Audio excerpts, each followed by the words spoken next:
मृत्यु का भय एक ऐसा भय है जो किसी भी प्राणी के उसके नियत कर्म को करने में बाधा उत्पन्न करता है। दोस्तों, हम सब जानते हैं कि इस धरती पर जो भी आया है उसे एक ना एक दिन जाना ही है। अलग अलग समय पर स्वयं भगवान भी इस धरती पर आए हैं, तो उन्हें भी यह धरती छोड़कर जाना ही पड़ा था। आज एक कहानी के माध्यम से समझेंगे कि कैसे एक तोता ने शिव जी के क्रोध से बचते हुए अपने मृत्यु के भय पर विजय प्राप्त किया था। एक बार माता पार्वती ने भगवान शिव से ऐसे गूढ़ ज्ञान देने का अनुरोध किया जो संसार में किसी भी जीव को प्राप्त न हो। वह अमरत्व का रहस्य प्रभु से सुनना चाहती थी। अमरत्व का रहस्य किसी कुपात्र के हाथ न लग जाए, इस चिंता में पड़कर महादेव पार्वती जी को लेकर एक निर्जन प्रदेश में गए। उन्होंने एक गुफा चुनी और उस गुफा का मुख अच्छी तरह से बंद कर दिया। फिर महादेव ने देवी को कथा सुनानी शुरू की। पार्वती जी थोड़ी देर तक तो आनंद लेकर कथा सुनती रहीं। जैसे किसी कथा कहानी के बीच में हुंकारी भरी जाती है, उसी तरह देवी काफी समय तक हुंकारी भरती रही, लेकिन जल्द ही उन्हें नींद आने लगी। उस गुफा में तोते यानी शुक का एक घोंसला भी था। घोंसले में अंडे से एक तोते के बच्चे का जन्म हुआ। वह तोता भी शिव जी की कथा सुन रहा था। महादेव की कथा सुनने से उसमें दिव्य शक्तियां आ गई। जब तोते ने देखा कि माता सो रही है,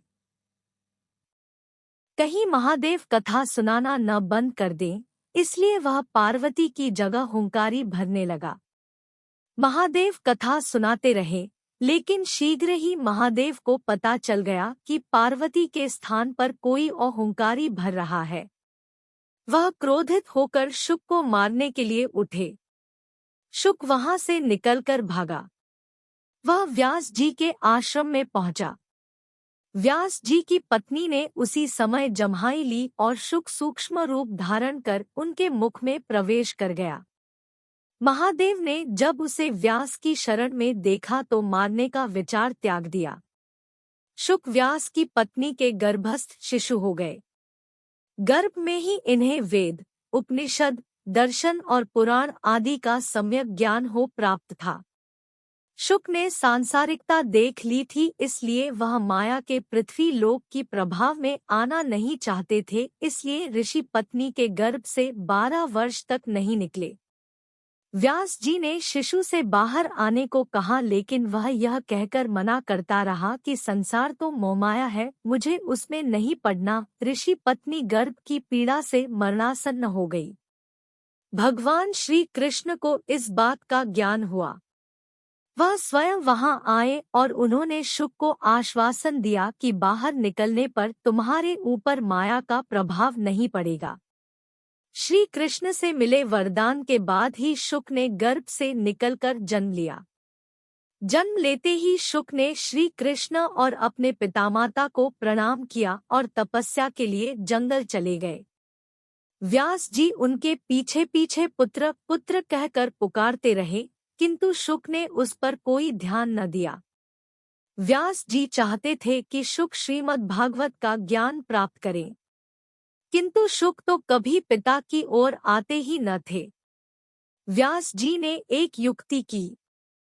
उन्होंने श्री कृष्ण लीला का एक श्लोक बनाया और उसका आधा भाग शिष्यों को रटाकर उधर भेज दिया जिधर शुक ध्यान लगाते थे। एक दिन शुकदेव जी ने भी वह श्लोक सुना। वह श्री कृष्ण लीला के आकर्षण में खींचे सीधे अपने पिता के आश्रम तक चले आए। पिता व्यास जी से ने उन्हें श्रीमद् भागवत के 18,000 श्लोकों का विधिवत ज्ञान दिया। शुकदेव ने इसी भागवत का ज्ञान राजा परीक्षित को दिया, जिसके दिव्य प्रभाव से परीक्षित ने मृत्यु के भय को जीत लिया। दोस्तों, यदि अभी तक आपने मेरा चैनल सब्सक्राइब नहीं किया है, तो जल्दी से सब्सक्राइब कर ले और बेल आइकन को दबा दे, ताकि ऐसे ही रोचक तथ्य आप तक आसानी से पहुंच सकें। दोस्तों, आपके द्वारा इस चैनल को सब्सक्राइब करना ही हमारे लिए सबसे बड़ा उपहार है। दोस्तों, एक प्यारा सा कमेंट्स के साथ वीडियो को लाइक जरूर करें।